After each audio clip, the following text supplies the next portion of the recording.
This Torah class is brought to you by TorahAnytime.com. Okay, good morning, Rabbi Glatstein. So, in honor of Purim, which is coming up very soon, Haba Aleinu L'Tova. So, we're going to learn, instead of the regular Navi Shiur, we're going to learn some Chidushim on Megillas Esther. And the name of this year is going to be Gems on Megillas Esther from Maran Rav Chaim Kanievski. Now, in honor of the theme of Purim of Enahapoichu, we're going to be doing it backward. So I was either debating having everyone stand on their heads or starting from the end of the Megillah. I opted for the latter because I thought it would be a little difficult to position everyone on their heads. That's why this year is standing room only. Okay, fine. So let's go to the end of the Megillah. You ready? La Yehudim Haisa Oira V'Simcha V'Sasayin Vikar. The Yehudim had light. So everybody knows the Gemara Darshans Oira Zu Torah. And by the way, Rashi on the Gemara says that Haman made a decree that we wouldn't be able to learn, which is a little bit difficult to understand in light of the famous Levush that says that the main difference between Chanukah and Purim is Purim they wanted to kill us, and Chanukah they wanted to take away our religion. And here it seems like from Chazal, Haman also wanted to be Mavatal Talmud Torah. But what's Pashub Shad in the Pasuk? The Jews had light. What do you mean they had light? They had light before also. Haman did not make a decree that the Jews have to turn off the lights. That was not one of the decrees of Haman. So they accepted that's the Jewish. But what's Pashub Shad? Like the Jews had light. What do you mean? At the end of the tunnel. What does that mean? In Pashub Shad, the Haman never made a decree that they need to turn off the lights. So Rav Chaim Kanievski says, very Pasha. When the Jews heard about their decree, so in anticipation, they went hiding into caves, into tunnels. And even though the Gzeira did not come, but if the Amalekim come and say, we're here to kill you, the Jews are not going to say, okay, just give me a second, I want to run away into a cave. Obviously, they needed to prepare. So all the Jews are in the underground, they're b'machteret, and now that the decree is over, now they came to the light of day. So that's the Pashub Shad in the Pasuk. Okay, so that's number one. Okay, so far they're just whetting your appetite. Now number two. Look in the Pasuk, La Yehudim Haisa Oira V'Simcha V'Sasayin Vikar. If you don't have an... What is it again that was? They came to the light of day. So, the Pasuk says like this, La Yehudim Haisa Oira V'Simcha V'Sasayin Vikar. Look at the word Sasayin. Look in the next Pasuk.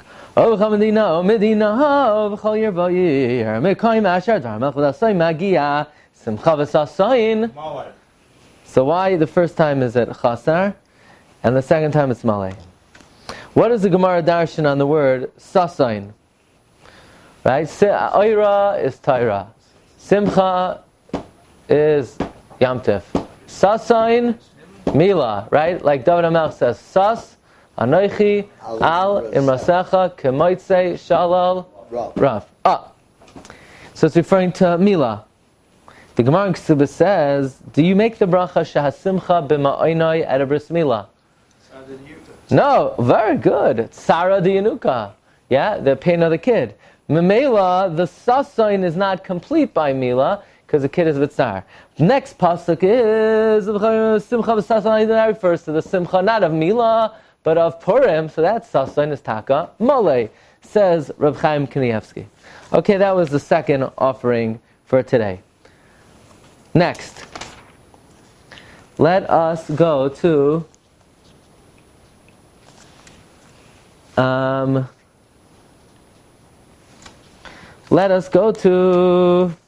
the Aseres B'nai Haman. It says,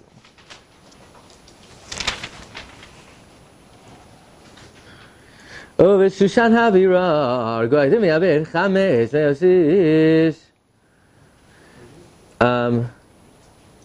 Then Vatem Rasem Malach Tov, sing Hamachar, Leidim Hashem Shushan Lasuk, Das Hayom Yes, Aseres B'nai Haman, Yislu Alha. Let's hang the 10 sons of Haman on the tree. By big son Vasaresh, it says, by Yitalu Shnehem al Eitz, they hung them on tree. And here it says they wanted to hang the 10 sons of Haman on the tree. If you look in the Targum Sheni says that the 10 sons of Haman were hung on the very same tree that Haman was hanged on. How does Targum Sheni know that? From the letter Hey. It says al ha'etz, the tree, the Hey Hayidiyah. Now, if you look in Tosfos, the tree was how tall? 50 amos. So if you look in the Targum Sheni, he makes a cheshbon how the 10 sons of Haman were hanged on the tree, and there's still 1 amma extra. He only accounts for 49 amos. So Chaim Kanievski writes that if you look in Masechta Chagiga and Tosfos, end of the first parak, how tall is a person? Tosfos says 4 amos. A person is usually 4 amos, which would be not such a raya. Doesn't fit in so well according to the Chazon Ish, right? That an amma is 2 feet. But if a person is 2 amos, is 1.5 feet, because that's 6 feet. Most people are not 6 feet tall. Most. Yeah. You're Yotzim o'clock. I don't know. Okay, be it as it may. Maybe people used to be taller. Niskatnu hadoros. Yeah. So. You got a Honda? Yeah. How much you want to buy it? Maybe decided to go with So B'Kitzer, it's in my coat. B'Kitzer, what does it say? So Tosfos makes a cheshbon that a person occupies 4 amos, but on the tree they only occupy 3 amos. You know why? Because one of the 4 amos of the person is their head. And their heads were chopped off. They were killed first. So therefore, they only needed 3 amos. So basically, I guess you had 3 amos. Amma, 3 amos. But when it came to, so the question is, but we're still missing an amma. That's Haman. Haman's head was on the tree. Because only the 10 sons were first killed and then hanged. Haman was not first killed and then hanged. He was just hanged. So therefore his head is the 50th amma. So it's interesting, you know. Hang one above the other? Yeah. Yeah. Separate branches. Oh, but I guess when it says it's a tree, it means a pole. Okay. Here we go.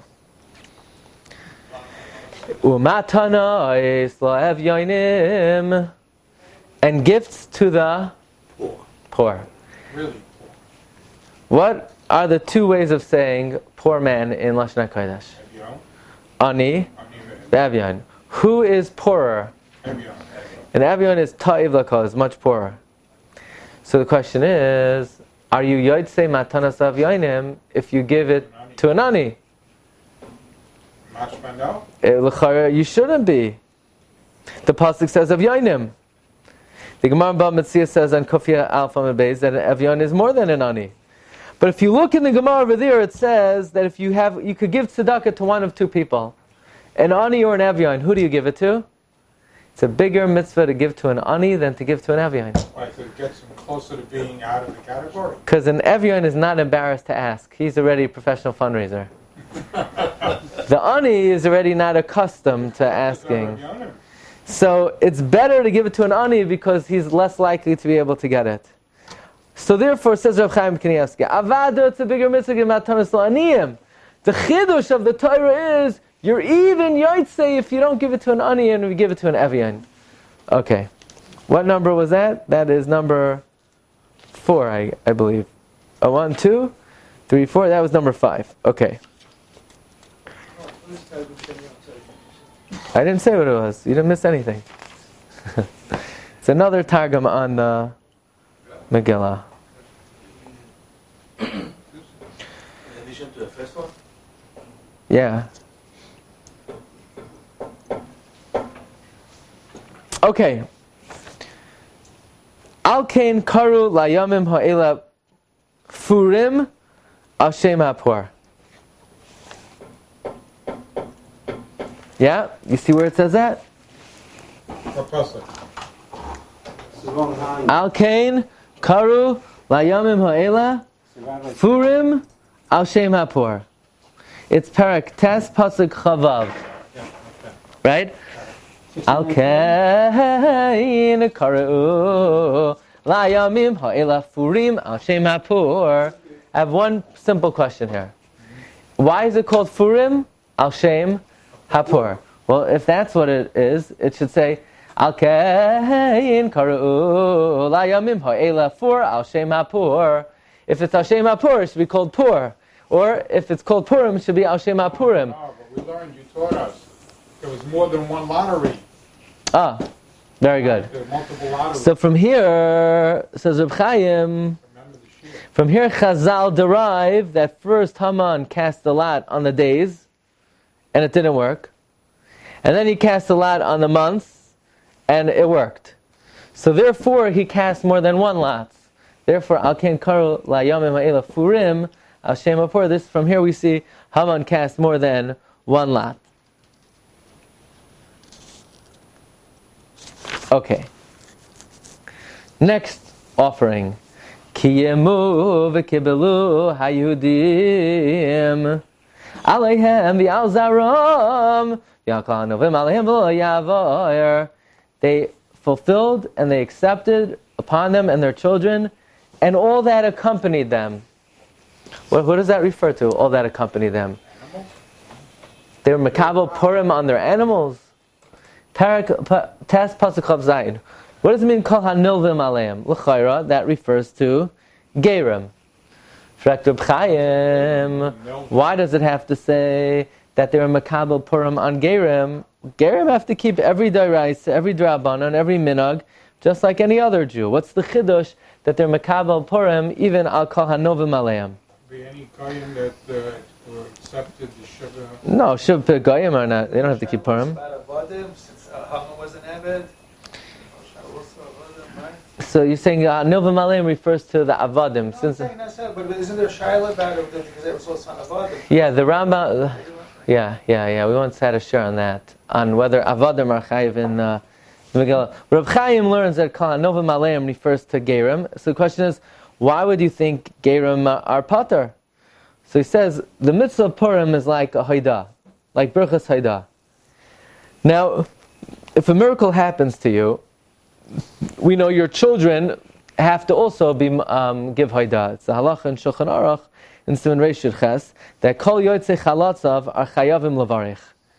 So in this situation where a miracle happened to the Jewish people and the Yom Tov is established as a Haidah, you would think only their direct descendants would have to commemorate and show gratitude to Hashem.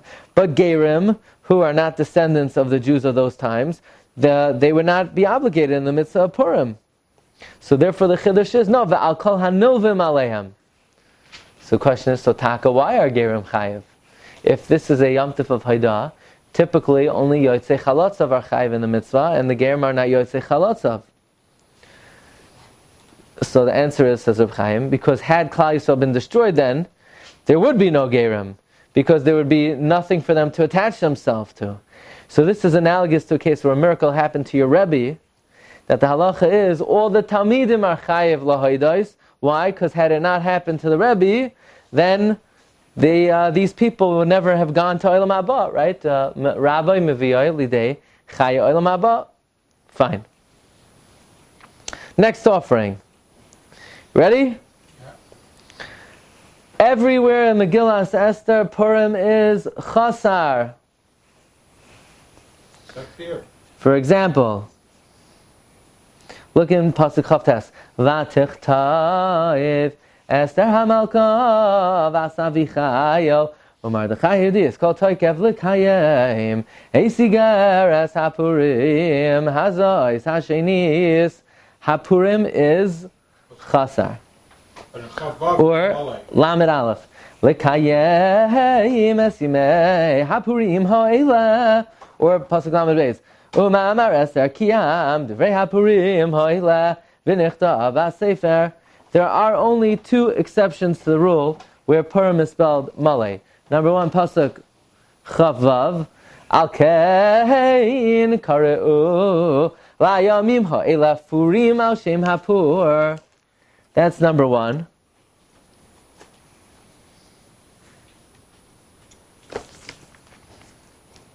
And also,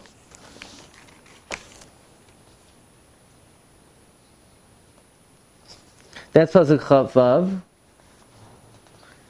And v'imei and pasuk Chav Ches. V'imei hapurim ha'ela lo yavru mitoich ha'Yehudim.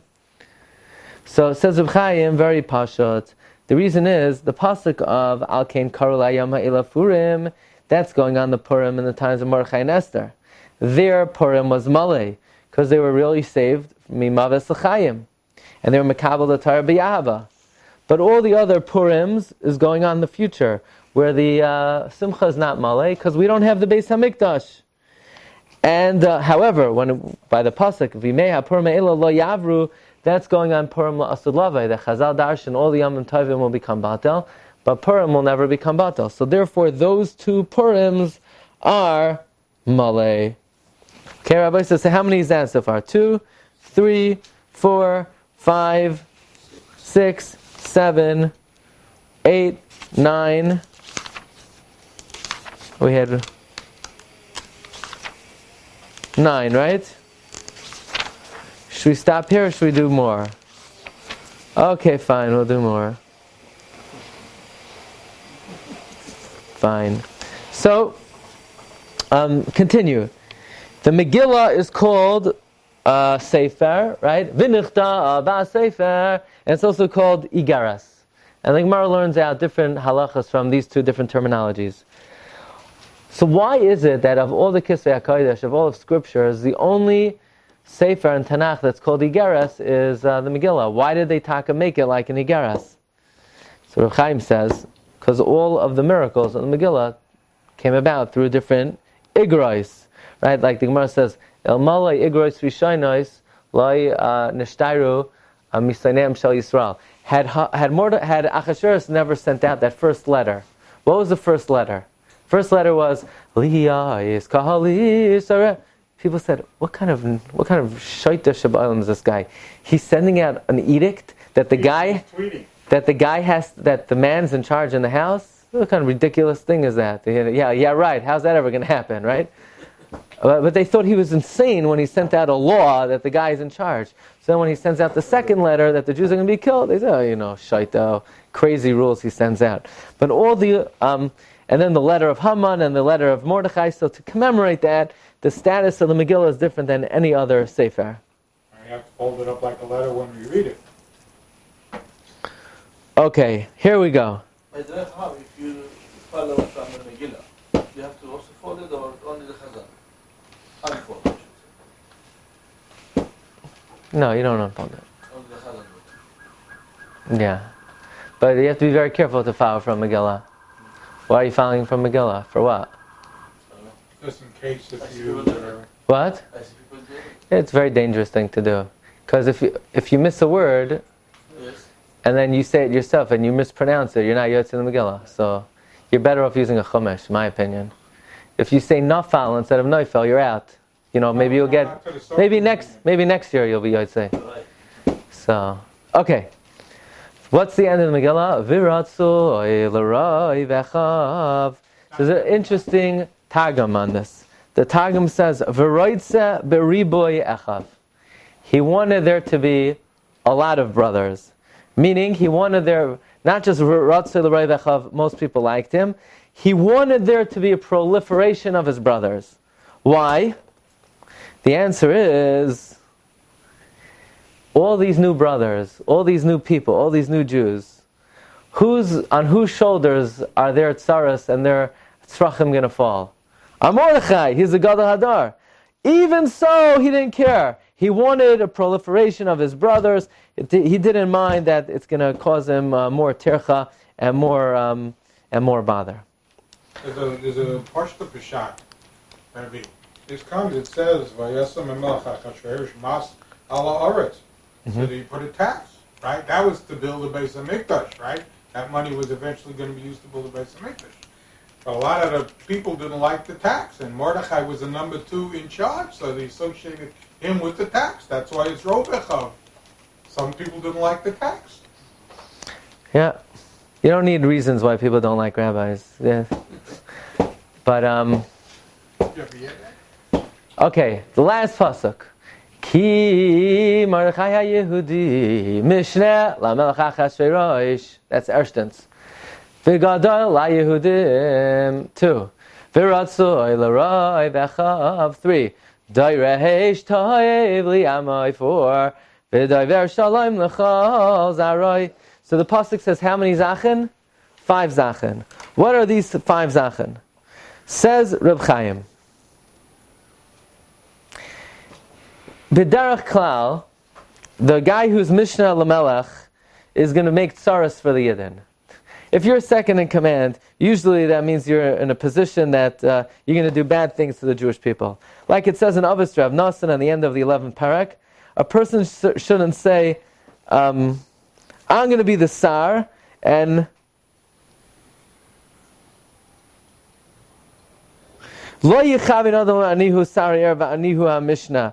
Says the Avos Rav Nosson, the Mishnah Lamelech has always been Goyzel Yisrael. So the Chiddush is like this. Even though Mordechai was Mishnah Lamelech Achashverosh, he was still Gadol v'chashuv LaYehudim. They still basically liked him. Despite the fact he's second in command, he was Gadol LaYehudim. Yosef was also second. And even though he's Gadol LaYehudim, typically, somebody who's a Gadol, the Jews don't like him. After all, the Gemara says in Ksubas and Kuf Hamad Beis, any rabbi that is liked by the people in the city, he's not doing their job. Because let's say somebody comes in the middle of a shiur. So what are you going to do? You have to tell them to wait another hour until the shiur. No, just joking. Okay. So is your car blocking the it's not my car. Whose car is on the street blocking the driveway, the entrance to the driveway? I don't know, 10 minutes. I have to finish, okay? Sorry. I'll move the car. I'll take the keys, I'll move it. And when his car is blocking the driveway. So the Gemara says I have no idea. that any young rabbi who they like in the city is not doing their job. Why? Because obviously he's not giving them rebuke. He's not giving them musar. And when they wanted to appoint Rabbi Akiva as a leader, so he asked his wife if she's maskim. And she said, I'm maskim even though they'll be bizyainais. So the chiddush is like this. Even though Mordechai was Gadol LaYehudim, he was still Ratzoi L'Roiv Echav. Why? Because he did them taivas. Why doesn't it say L'chol Echav? He says it's impossible. In fact, I'll tell you a very interesting thing. It says by the party of Achashverosh that Achashverosh was La'asois Kirtzain Ish Va'ish. And it says by Mordechai, Ratzoi L'Roi Vechav. What's the difference between Achashverosh? Achashverosh wanted to please everybody. And God said, that's your downfall. It's wrong to want to please everybody. There are people who they want to please everyone. Why do you want to please everyone? Why do you have to please everyone? What's the mitzvah? There's a mitzvah to please everyone? The mitzvah is to do the right thing. God says on Achashverosh, your downfall is going to come because you want to please everyone. Look at Mordechai. Mordechai knows who he needs to please, who he doesn't need to please. You want to please everyone? God says, well, who do you think you are? I'm the only one who could be masbiya l'chol chai ratzain. I'm the only one who could please everyone. Okay. But despite the fact that he was God like them, he was ratzoi l'roi vechav. Doireish toiv le'amoi. It's because he always sought out the welfare of his people. He was always doing chasadim to Klal Yisrael. But here's the grand finale. You ready for the grand finale? So here you have the public servant, public servant number 1. He is able to toe the line. He's able to be second in command, yet do what's good for the Jewish people. And even though he's able to do what's good for the Jewish people, they still like him. Why? Because at the end of the day, he's kind to them. So here's a guy who's really dedicated to the tzibur. He's not overtly being pleasing to everyone. On the other hand, he's doing chasadim to the tzibur as a whole. He's able to do the bidding of the king and still win the favor of the people. So what would you think would be his one area of lacking? Mordechai, can you come home already? How am I going to put the kids to sleep all by myself? Shefala, I got to serve the people. I don't have time for you. Yeah, but I can't have one kid's crying, one kid's off the bed, one kid's in the bed. What am I going to do? Do it yourself. I'm a public servant. Was Mordechai married? Yeah. Esther. What about his own family? What about his descendants? What about he had children, he had grandchildren, he had great-grandchildren. What about his son-in-laws in Lakewood? What's going on with them? What about He was the second in command. what's with his own family? The final climax of the Megillah is that despite the fact that he's public servant and he's serving the people and he's kind-hearted and everybody likes it, you think his own family is suffering. No, you know what the pinnacle of the Megillah, you know what the climax is? His greatest madrega is he could get along with his wife and kids. That's the highest madrega of Megillah. That should have been number one. After saving the Jewish people, okay, that's the lower madrega. After that, after you're able to save the Jewish people, now let's work on your own household. That's the end of the Megillah. It says Rabbi Chaim Kanievski, he says, "B'derech klal misha oisek b'tzarchei tzibur, eino yachal asek b'tzarchei beisai, v'lidog levanav v'zarai." And they're angry at him. Him kayasim alav, like we find by Eoiv. Therefore, typically, we find by the Bnei Eoiv, they're very angry at him. Kamash Mala, no. Mordechai, despite being, the popular public servant, he had time to do homework with his kids, and he's doiver shalom l'chol zarai. So that concludes Reb Chaim Kanievski on the end of the Megillah. Maybe next time we'll do Reb Chaim Kanievski on the beginning of the Megillah, or the middle of the Megillah. Okay, Rabbi Glatstein, we'll hold it over here. You've just experienced another Torah class brought to you by TorahAnytime.com.